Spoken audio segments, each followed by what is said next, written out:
bonjour à toutes et bonjour à tous. Moi, je suis très heureux. Restez, Antoine. Restez tous les deux. Je suis très heureux d'être avec vous ce matin et surtout de pouvoir assister à cette manifestation.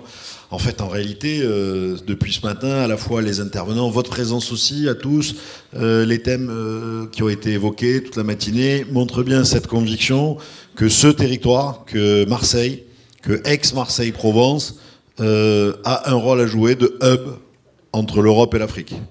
C'est un discours, Yves l'a dit, qu'on défend à quelques-uns depuis plus d'une dizaine d'années sur ce territoire. Nous, à la Chambre, on l'a incarné depuis le début de cette mandature de façon très forte, à titre individuel, dans des aventures avec mes amis associés, partenaires qui sont ici également.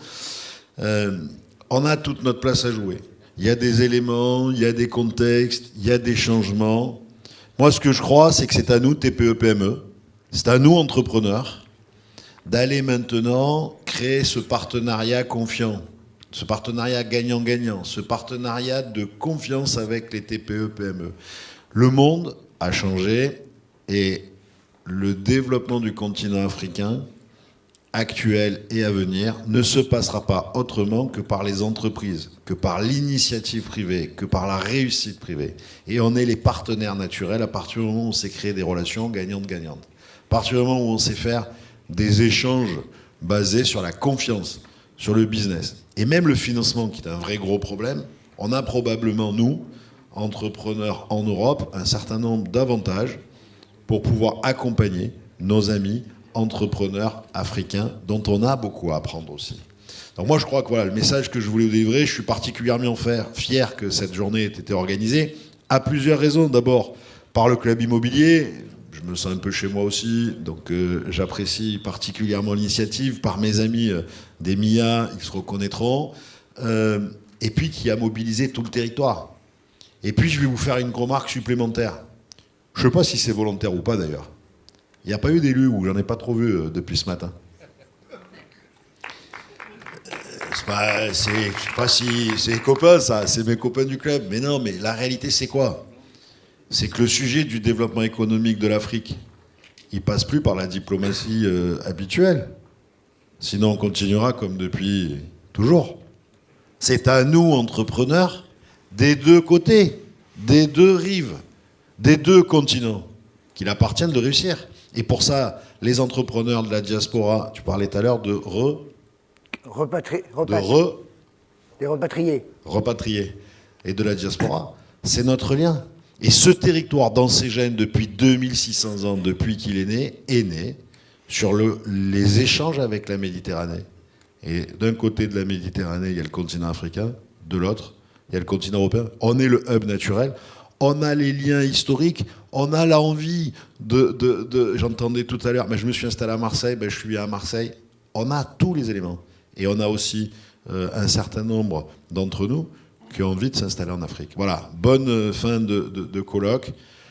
On a encore du boulot, mais avec l'envie, on réussira. C'est ça, être entrepreneur. Merci à tous.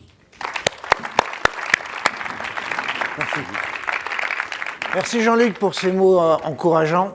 Donc c'est peut-être un premier épisode, le Hub de l'Afrique du mois de septembre 2020. On va enchaîner dans la prochaine thématique qui est Africagora.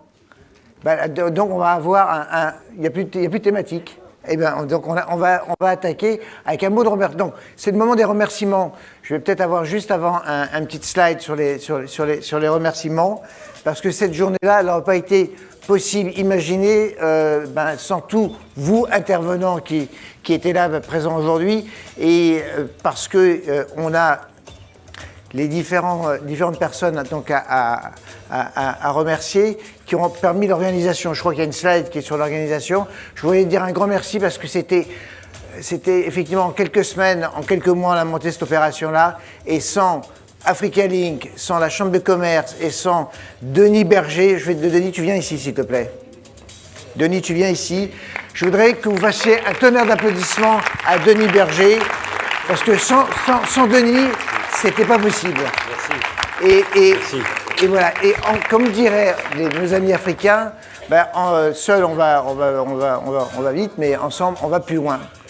Donc on va aller plus loin ensemble et je voulais aussi remercier, elle est là, il y a Lucie, si tu viens nous rejoindre s'il te plaît, Lucie Genet du Top 20, parce que le Top 20 nous a fait confiance au club immobilier, a fait confiance à Africa Link et elle a mobilisé ses adhérents. Merci Lucie. Je voudrais aussi dire un grand merci à Astrid qui est en équipe d'Africa Link. Je voudrais remercier Nelly, elle est où Nelly ? Elle est, voilà, de Carocom avec Carole et Caroline. Et je voulais faire aussi un grand merci parce que jusqu'à 1h30 du matin, est-ce que tu as bien la vidéo, tu as la ceci, depuis des jours et des semaines, je mets la pression sur Sarah Amada, qui fait partie de la communauté comorienne, qui suit le club immobilier depuis Dakar 2020. Sarah, elle est dans la salle, merci Sarah. Bon, je pense que j'ai oublié personne. Je voudrais passer maintenant au moment de conclusion. Le club immobilier va venir avoir un petit mot et puis on va avoir ensuite le président du Top 20, on va avoir le président d'Africa Link et notre ami Jean-Luc est parti, mais il y aura Frédéric Ronald qui sera là parmi nous pour parler tous ensemble sur un moment aussi important pour Marseille et sa relation à l'Afrique. Donc, je vais demander au club immobilier, je demande à Delphine, tu dois être là, avoir ce petit mot de conclusion pour passer la parole ensuite aux autres présidents. Delphine, c'est à toi. Merci. Je remercie bien sûr Antoine, parce qu'on peut un grand applaudissement, parce qu'il a vraiment mis énormément d'énergie avec Denis, avec l'ensemble des partenaires pour réunir un plateau, on peut dire un plateau vraiment de qualité. Merci à vous tous, merci à tous les intervenants. Tu veux faire PSG. Non, jamais. On est très heureux que cette journée sous ce nouveau format ait pu rayonner ici, mais aussi au-delà de notre territoire. Merci aussi au consul de nous honorer de sa présence. Voilà. Donc, écoutez. Vous restez sur place. Je vais demander au président du Top 20 de venir nous rejoindre, à Bruno Cagnol, qui avait fait une superbe vidéo puisqu'on a été sur les réseaux sociaux. On l'avait pris comme ça un peu comme ça dans cette vidéo en quelques instants, mais il avait passé un message fort, peut-être de le réitérer, ce message du Top 20 par rapport à l'Afrique. Bonjour, donc juste rapidement une petite présentation du Top 20. Le Top 20 représente les 55 premières entreprises de la région. Le critère, c'est plus de 100 millions d'euros de chiffre d'affaires. Ça fait 120 milliards, les membres du Top 20 réunis, 120 milliards de chiffre d'affaires et 500 000 salariés environ. 30% de nos adhérents travaillent sur l'Afrique. Moi, personnellement, dans ma société, je travaille aussi en Afrique. Et donc, on a décidé de s'associer avec Yves. On a signé un accord avec Africa Link. Et de façon à pouvoir ramener toutes ces PME et de profiter de notre expérience en Afrique. Aussi, pour influer sur, je crois qu'Yves va parler d'outils financiers qui sont extrêmement importants en Afrique, parce que les taux, les investissements en Afrique restent un problème important, et aussi sur la création de conventions fiscales qui permettent d'être un peu plus serein, puisque c'est aussi un des problèmes qu'on rencontre en Afrique. On est là et on a un projet magnifique où on veut que Marseille soit vraiment le hub de la relation Europe-Afrique, et on veut créer... il est où Yves? Je le vois plus. Il est là. On veut créer, avec tous les acteurs économiques réunis, une maison de l'Afrique, et on espère arriver à finaliser un projet rapidement et aussi amener des institutions financières fortes à Marseille, de façon à pouvoir nous aider et à donner le rayonnement de cette métropole sur ce que moi j'appelle les deux Afriques. L'Afrique du Maghreb, avec qui on collabore beaucoup déjà, mais l'Afrique subsaharienne, avec qui, pour moi, on ne collabore pas assez. Et on a besoin d'aller au-delà de l'Afrique francophone. Il y a plein de pays qui sont en développement. Je pense à l'Ouganda, je pense au Mozambique. Ils sont des pays fabuleux. Donc on espère que tout le monde économique se mobilisera pour aller investir dans ces pays-là. Voilà. Merci Bruno. Échéance, Yves. Yves, c'est à toi. Yves, je crois que l'échéance, c'est donné avec Jérôme, c'est donné un beau challenge, et février 2022, je pense qu'on pourra annoncer quelque chose d'important. Voilà, merci en tout cas. Yves, si tu veux bien venir nous rejoindre, un mot en tant que président d'Africa Link. Oui, cette fois-ci, je reprends ma casquette Africa Link. Peut-être pour rappeler une ou deux choses. D'abord, dire c'est extraordinaire qu'on ait réussi, en tout cas la société civile, à s'unir. Et qu'on y est tous aujourd'hui. Alors tout à l'heure, Jean-Luc rappelait malicieusement qu'il n'y a pas beaucoup d'élus, mais invitons-les. Hein, on va leur proposer de nous rejoindre. Ils sentent maintenant qu'il y a quelque chose qui se passe. Le problème, c'est qu'il faut qu'on le fasse ensemble. Mais tout le monde est convaincu. Tout le monde est convaincu qu'il faut regarder au sud, qu'on a besoin d'eux plus qu'eux ont besoin de nous. C'est essentiel. Notre avenir s'écrit en Afrique, sur le continent. Alors, ça m'amène d'ailleurs à dire, n'oublions pas que c'est facile de parler de Marseille et de l'Afrique, mais c'est beaucoup plus large que ça, beaucoup plus complexe. L'Afrique, c'est 54 États, on l'a évoqué tout à l'heure, ne faisons pas d'amalgame. Il faut savoir que certains vont aller très bien, d'autres vont aller mal, vont mal, iront plus mal, d'autres iront beaucoup mieux, mais que la tendance est remarquable. Ensuite, Marseille, deuxième ville de France, centre de gravité de notre région. Mais ce n'est pas Marseille uniquement. C'est notre département, notre métropole, notre région, nos chambres de commerce, nos associations, nos entreprises. C'est un territoire qui est plus large. Il faut qu'on soit ensemble, mais je parle bien sûr d'Aix, d'Arles, Toulon, Nice, mais pourquoi pas aller jusqu'à Montpellier en soutien. Le centre de gravité est ici, deuxième ville de France, et une légitimité imparable. Mais ce n'est pas que Marseille. L'autre point que je voulais évoquer, c'est qu'il a été fait tout à l'heure, en particulier par Hugues Parent, je crois, et d'autres, c'est que nous devons accueillir, être la base d'atterrissage des entreprises africaines qui vont venir en Europe. Il y aura des grands demain en Afrique, il y en a déjà quelques-uns. Ce sont des petits d'aujourd'hui. Et je reviens sur ce que j'évoquais tout à l'heure sur le financement. Nous devons être sur place, financer, participer, entrer au capital des petits d'aujourd'hui qui sont les grands de demain et qui viendront ici et qui, à partir de Marseille, arroseront l'Europe et le monde. Et dernier point, parce que je crois qu'il faut qu'on voit grand. Je vieillis, si je ne vois pas grand, comme je vois de moins en moins bien, il faut que j'ai des rêves qui soient un peu grands. C'est d'attirer l'Europe. Nous avons un besoin d'Europe. Ce n'est pas Marseille tout seul, ce n'est pas la région tout seul, ce n'est pas la France tout seul, c'est la France en Europe. C'est essentiel. Différents événements nous rappellent que notre survivance, on va dire, dépend de notre capacité à être européen, à conserver nos caractéristiques d'ici, nos racines, mais dans un cadre européen. Et je crois que c'est essentiel. Et on partage d'ailleurs beaucoup cette vision de... Voilà, j'étais un peu long, excusez-moi. Merci Yves. Je vais inviter Frédéric Grenal à venir nous rejoindre. Frédéric Grenal est vice-président de la Chambre de commerce. Il s'occupe des affaires internationales et à la Chambre de commerce, Africa Link porte un projet depuis un certain nombre de mois, presque d'années, dont Frédéric va nous détailler.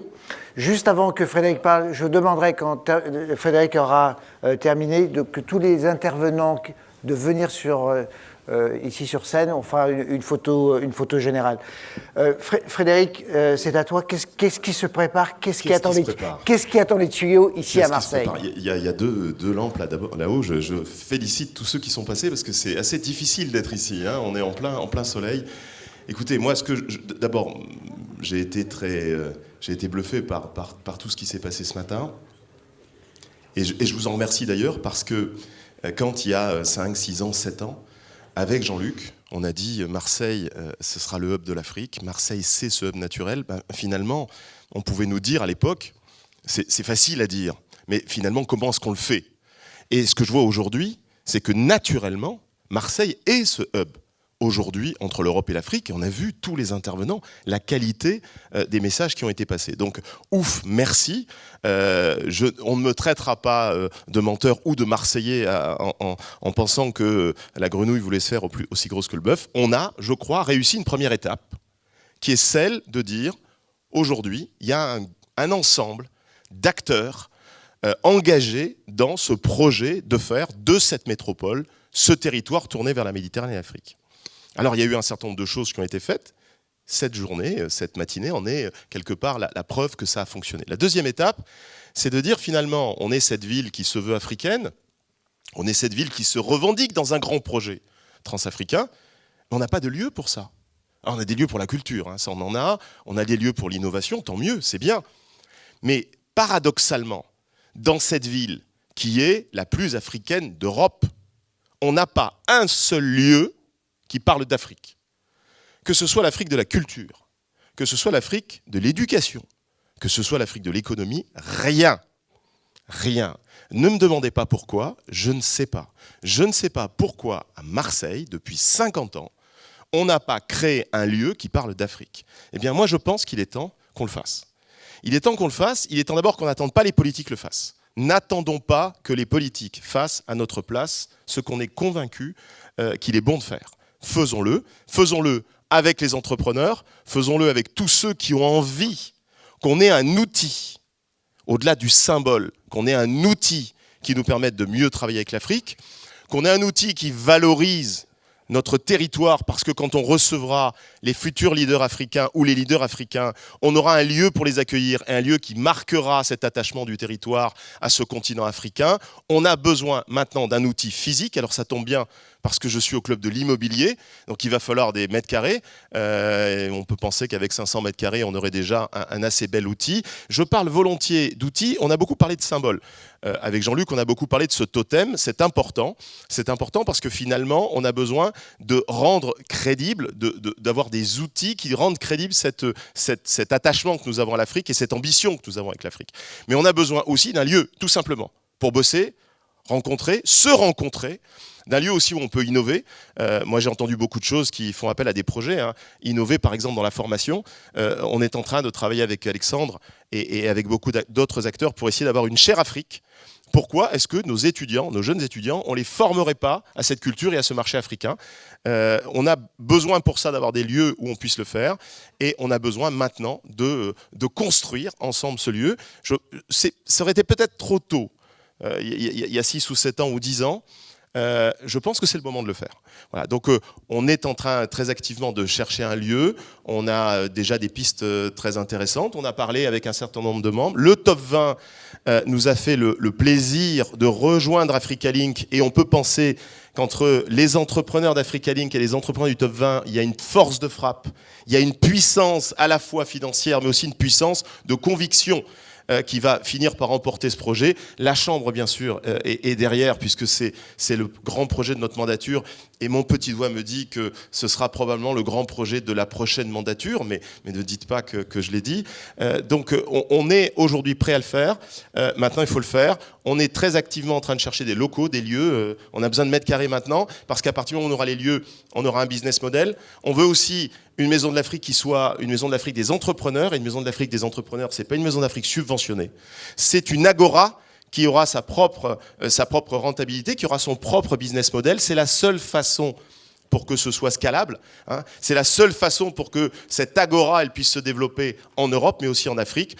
Il faudrait qu'on ait une dizaine d'agoras en Afrique. Il faut quelque part que ce que les Américains ont fait il y a longtemps avec le World Trade Center, dans un monde qui était le monde des Américains, eh bien on fasse la même chose avec des agoras euro-africaines. Et au lieu que ça parte des États-Unis, si ça peut partir de chez nous et de Marseille, on en serait ravis. Ça serait l'agora de Marseille sera la première. Ce sera un prototype. Et demain, on espère qu'on aura des agoras en Europe et en Afrique. Est-ce que cette agora, c'est aussi pour les diasporas ? Cette agora, c'est pour tous ceux qui aiment l'Afrique, qui ont envie de faire quelque chose avec l'Afrique. Alors attention, c'est pas une maison qui fera tout et n'importe quoi, mais à partir du moment où la diaspora, par exemple cette diaspora, on parlait de repatriation. On a aujourd'hui des jeunes de la diaspora qui disent « moi j'ai envie de faire du business, j'ai envie de faire du business entre la France et mon pays d'origine, parce que j'ai des réseaux en France, j'y vis, mais j'ai aussi des réseaux dans les pays d'origine. » Eh bien cette jeunesse entreprenante de la diaspora, il faut l'aider aussi. Elle pourra trouver certainement à la Maison de l'Afrique de quoi l'accompagner. Il y a des mentors.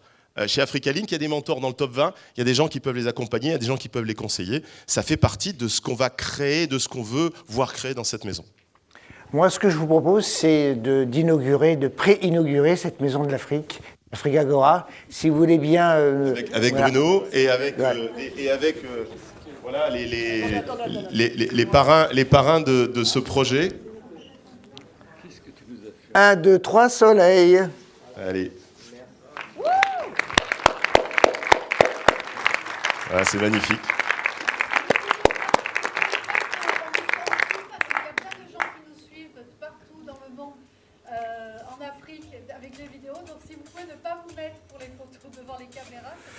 Voilà. Je vais demander à tous les intervenants de venir me rejoindre sur scène avec mon compère Fabrice, si vous voulez bien, comme ça on va faire la photo de tous ensemble. C'est moi. Merci à tout le monde d'être venu participer. Merci à ceux qui nous suivent depuis le Sénégal, qui nous suivent depuis la Côte d'Ivoire, qui nous suivent un peu partout.